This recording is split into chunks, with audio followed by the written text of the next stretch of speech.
Inshallah, our final thing we'll share about the deeds that delete series, even though there's probably more things that will come up when we look through the Sunnah of the Prophet sallallahu alaihi wasallam, even through the Quran. But just so we can move on to another topic, inshallah ta'ala, next week. The final one is about keeping a dog. There's a hadith from the Prophet sallallahu alaihi wasallam, "Man amsaka kalban fa innahu yanqusu kulla yawmin min amalihi qirat."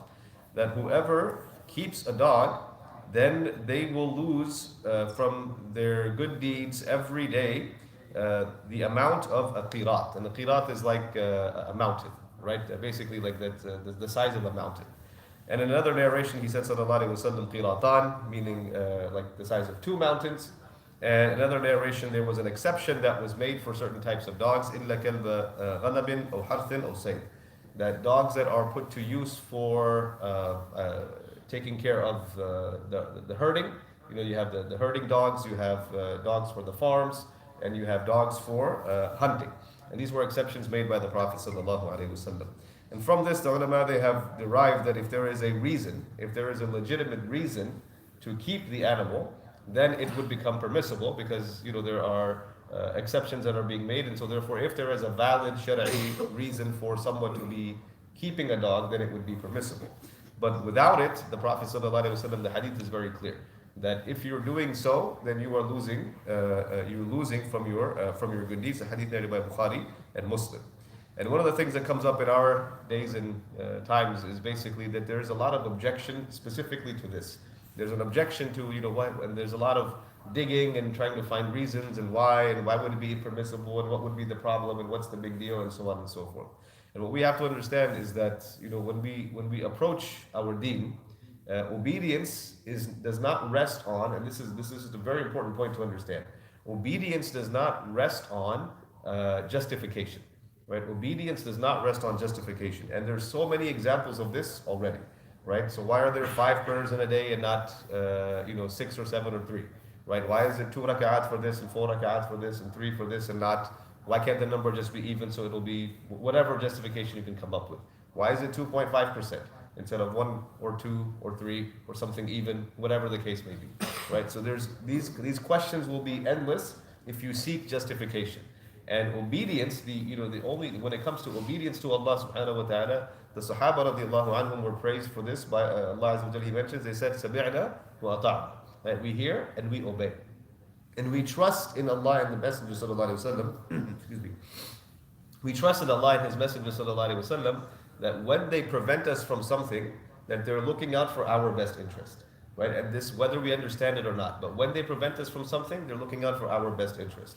And for some things, the Sharia has given us reasons, right? For some things, Allah has told us why this is haram and why this is bad for you, and so on and so forth. And for others, there really isn't. So as far as I know, the prohibition on eating swine or pork that's mentioned in the Quran, there's no real reason that is given for it within the Quran or within the Sunnah of the Prophet ﷺ, as far as I know, but maybe there's something somebody else says. We can find justifications and look at reasons as to, yes, why this is harmful, so on and so forth, but sometimes there's no reason, right? So Adam alayhi salam was told not to eat from the tree, but was he given a reason? Right? He wasn't given a reason. Then Shaitan came and started, putting doubts and trying to justify, they're just trying to prevent you from, living forever or whatever the case may be.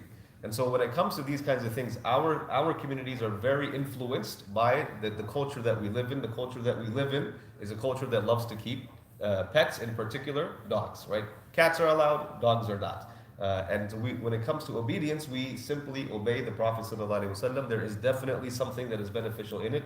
One of the things that I've noticed, and Allahu A'lam if this is a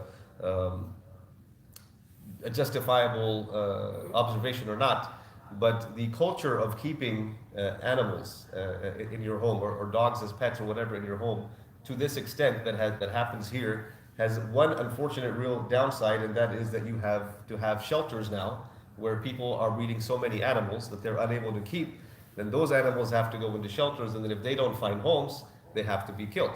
And so now you have this, constant, every day where after a certain number of days the animal is not taken, the animal has to be put down. And maybe this animal was bred to be a pet and nobody took it in, and now it has to be killed.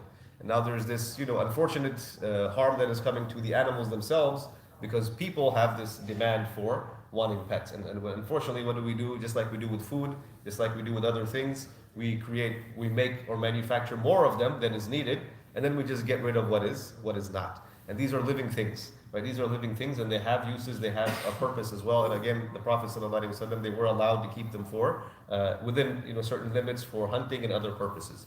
But when it comes to obedience, we shouldn't be seeking justification before we obey.